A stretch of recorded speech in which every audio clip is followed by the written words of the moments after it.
পাথরের আঘাতে। দীর্ঘ 4.5 বছর পর নিজ দেশে ফিরেছেন জনপ্রিয় ইসলামিক ব্যক্তিত্ব এবং ইসলামিক আলোচক জনাব মাওলানা মিজানুর রহমান আজহারি।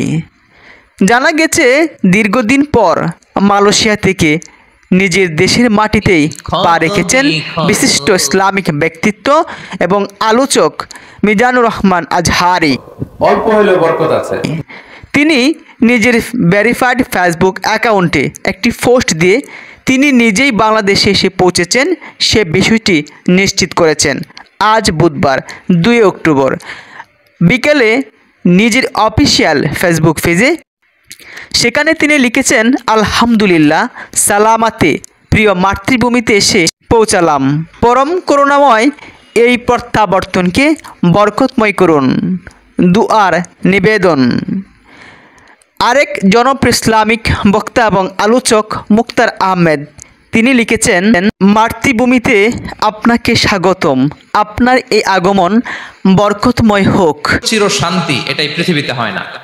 আরেক জনপ্রিয় ইসলামিক বক্তা এবং আলোচক শেখ আহমদুল্লাহ তিনি লিখেছেন, স্বাগতম, আপনার এই প্রত্যাবর্তন বরকতময় হোক, দিন ও দেশের জন্য কল্যাণ বয়ে আনুক। তারা কিয়ামতের দিন নিজের আমলনামা দেখে নিজেই বিশ্বাস করতে পারবে।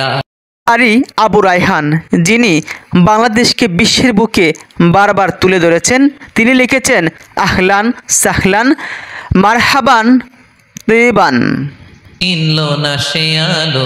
বৈষম্য বিরোধী ছাত্র আন্দোলনের তরুণ নেতা এমডি সার্জিস আলম তিনি লিখেছেন, মাতৃভূমিতে আপনাকে স্বাগতম।